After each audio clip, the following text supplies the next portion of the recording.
No. Yeah, exactly. That's why probably, 997.03 off of a perfect 10. But you know what? I guess he could have done more, right? He could have done another one on the inside. Who knows? That's right. Well, we've got another big heat for you now, Heat 3. A quarterfinal spot up for grabs. We've got a former event champion in the lineup, Adriano de Souza. We've got Ezekiel, the Hawaiian, on his way to his best finish on the championship tour. And Filipe Toledo, who's still hanging on to the highest heat score total of the event. And he collected those big numbers over at Winky. Let's see how he goes on the bowl. Goes all out on this first section. A bit of wind, though. Pulls him away from his equipment. Well, we've been having this forecast. We've been very fortunate that it hasn't come earlier. We had this fog over the top of us here, which played a little bit of a role in our delay this morning. But now, the wind, think about alley-oop wind. This is perfect for Filipe Toledo if you wanted to do that, because that's coming right from the side. It is perfect air wind. But again, John has just set the bar immensely high. He sure has. You think about Filipe and where his strike rate evolving in the big stuff, getting better all the time. We saw it at Margaret River. He had a semi-final finish there, and he's having a look at an insider here. Looks energised. Has looked that way at the start of all his heats as he throws everything at that first section. I think he is really inspired by what he saw in that last It's hard heat. not to. When you feel the crowd energy, I was sitting over here, the bleachers, every time Mick was taken away, they were pounding their feet, screaming, and it reflects. It goes all the way out to this ocean here. Wow, that was a shot back. Looking in, yeah. Here we go, de Souza. I don't think anyone's kept their rails as clean as this former winner throughout the rounds. And let's see if he can smooth out these tricky bumps in the face at the moment. Doing a good job so far as he throws some power into the mix. So a good switch up, and again, just holding that rail from top to bottom and looking for a major finish here. Nice big float, and he stomps it. A great start to the heat, a little more composed than Filipe, but much like his round 3 performance, Peter Mel, just mistake-free surfing. And he just knows that that's really his biggest strength, is how clean his rail work is. No hitches. There was the first time we ever seen him kind of slow down through a maneuver. But that's such a healthy mix. That big round arc to the layback snap to the big lengthy long float. Good versatility once again, good variety. And it's going to get more and more challenging as the day goes on and this wind kind of fills in. But look at this section here. That's that arc. He kind of got stuck. First time we've seen it, but he still held his speed through it. And then this turn, just beautiful. And that one was a very critical turn. You see he was up in the lip. And he really, in that carve, that cutback through the maneuver where he ricocheted off the whitewash with speed, carries it all the way into that inside section, squirts out the bottom with more speed. Awesome stuff from Adriano de Souza. Let's check out this again. This is the one where he hitches slightly, but look, there's a bump, and he motors through it. And then this turn here. And the reason why this is critical is look at where he timed it. Right in the top of that section, lays into it. That is almost fins all the way out the back on a 5-foot wave with power and juice. And again, this sets it up straight to the bottom, compressing, carrying that speed, and then the roundhouse all the way down. And look at this technique as he drives down there, eyes the bottom of that whitewash section, and just puts the board against it. And that's how you carry speed, when you can just use that whitewater to bounce your board back to the clean open face. Now, ton of speed down the line.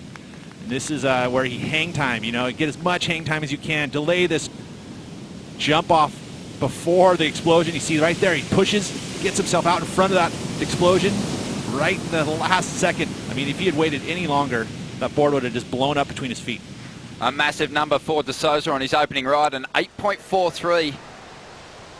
Let's see what the response is like from the big Hawaiian, Ezekiel.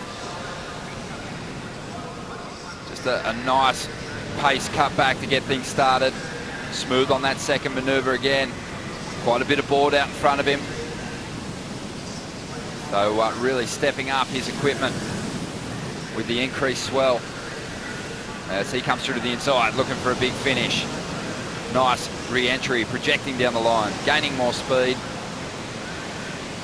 and still looking for more. Has those airs he can go to, but the section doesn't really call for it, so he plugs it with a nice vertical hit. And Filipe now at the back. A lot of consistency in the lineup. Great conditions for a three-man heat. Let's see what Toledo can do as he loads up some speed. Heading through to the inside. Looking like he's going to go to the air. And he plugs a nice air reverse. Stops it with ease, straight into a cutback. Conditions that favour rail surfing and aerials coming through to the inside now. And hits the end section. A solid ride with some high-risk surfing. Beautiful. I love it. Bring it on. All three competitors putting up good numbers now. I loved how Ezekiel Lau didn't get caught up in the emotion of that previous heat and went to his game of, you know what, I am just going to surf a solid heat. That's Jake Patterson talking in his ear going, you know what, you don't need to go out there and do a 10-foot alley-oop. You know how to do this. You can get big scores. Let's take a look at first wave here from Filipe. Now, you saw it coming. Look at it. He's looking, going, okay, where's it at? Where's it at? And he's got this in his repertoire. Boom. All the way around. Lands exactly how he wanted to, right in the transition with speed, right into a roundhouse cutback. You almost wanted him to do it again here. You're like, oh, gosh, bring us another one. But instead, a huge hit on that steep section. Pulls it down. Knows that he needs to get a solid score. As we take a look here at this angle, again, he's going to get the full rotation. Straight all the way around. Doesn't grab, ollie. Look at how planted he is on a surfboard. And just lands right on the lip. Look at the foot shift back. Again, he keeps his foot, his back foot back pretty far. You know, he does a shift right here. He's going to have to. Like, somehow he's actually doing a bottom turn. He's going to have to do a shift somewhere. There it is. That's the shift to the back foot. You see it go back now. And then he lays into this roundhouse carve. Keeping his speed together. Twisting his body. These guys are so good.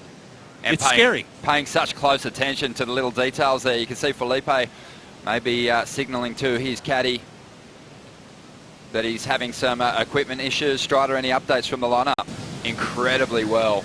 Really full committed surfing. He got himself a 9.57 and obviously got a decent size set wave with just a limited opportunity to score through that alley-oop and got an excellent number as well. So there's a couple of different ways you can go about it out there today.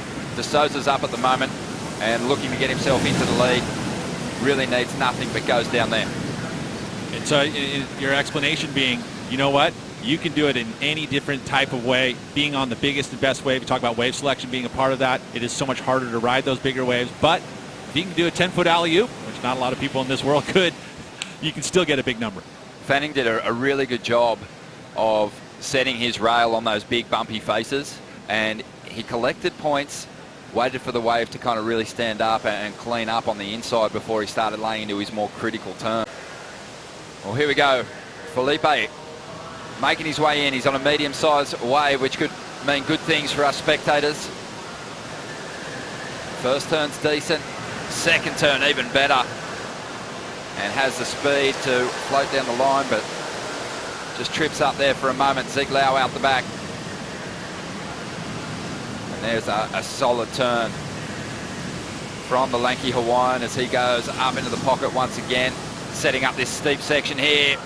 Oh, just hit a bump on the bottom there, which threw his timing off, but still solid in getting the completion there. 14 minutes to go, and numbers starting to roll through. It looks like Filipe might be coming in for a board change as Zeke finishes this one off right there on the inside. But Barton Lynch doing a great job down there, loving his insights throughout this Australian league, and hopefully he can join us throughout the season. But Filipe going for a board change, wanting a little bit more freedom out there, Pete. And Marcio Zuvi, again, just adding an extra inch. That's the Sharp Eye surfboards. You know, he's been working so closely with Filipe. 25th place over at Margaret River, and not a lot of experience at Bells, but he does have one of the best competitive minds in his corner. Let's have a look at the replay of that 7.9. And you can see that he has been carrying a little bit bigger board. Very comfortable with that transition. Being from Hawaii, gets to surf on the North Shore every winter season, and that attack of the lip there. So 3 big turns on the outside section, and almost excellent at 7.9. Filipe Toledo on his way in for that board change had a 4.33.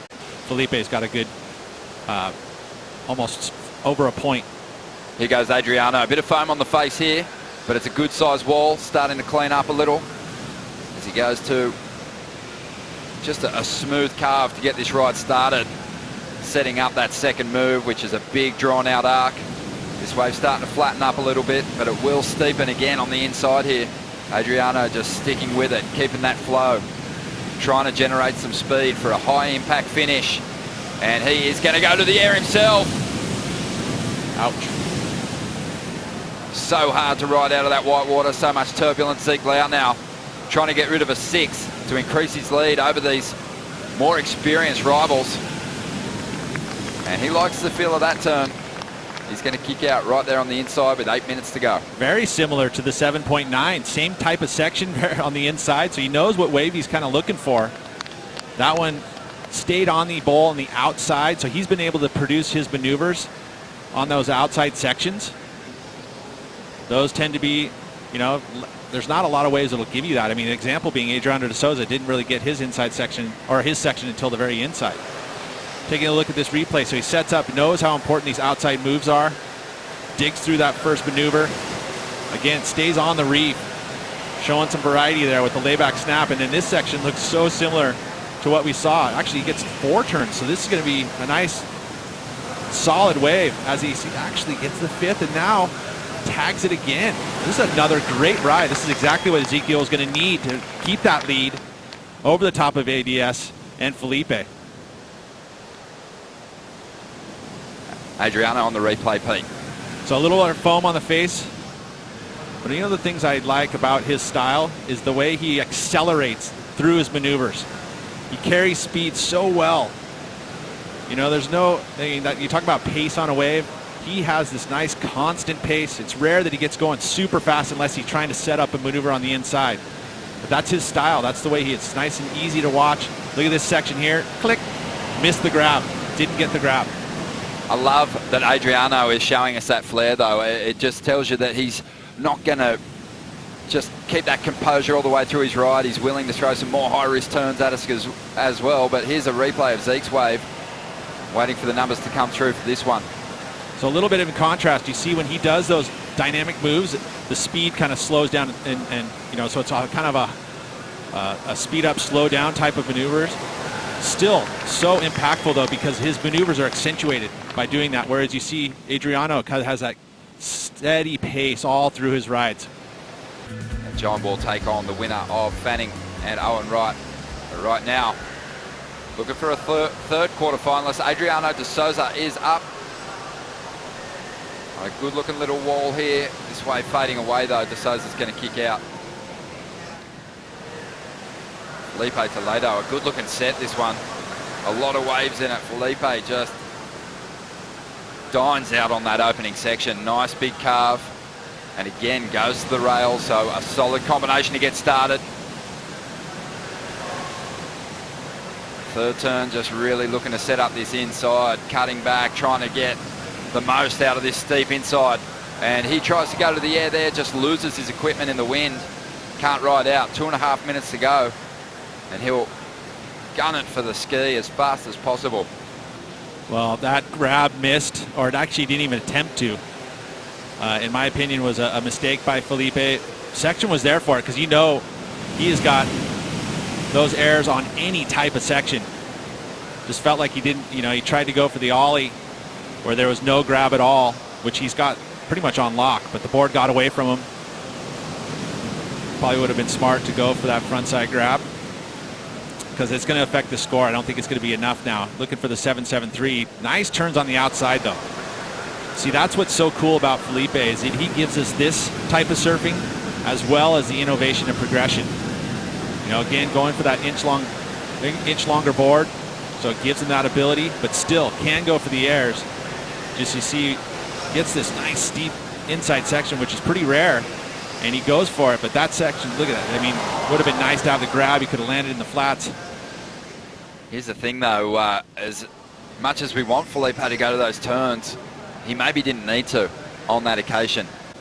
And you look at the final 12 remaining in this event, 3 Hawaiians in the mix. We've seen a couple of them perform already. John Florence is into the quarterfinals. Sebastian Zeke's still alive, and Zeke now with a great opportunity to get himself a quarterfinal spot here Done it. at the Rip Curl Pro in its 56th year. And what a turnaround for Zeke Lau. He had some work to do, but just stuck to his game plan, Pete, as you mentioned early on. Didn't let that big performance from John get in his mind. He played to his strengths. Or Filipe. And that's the thing I think that you'll see that he has as a strength in his ability, is that he's not scared of the big names. The judges are reviewing a potential situation at the end of that last battle. So just standing by for an update at the moment.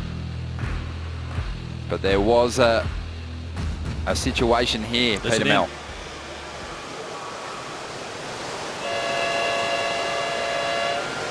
Well, we remember this happening at Trestles.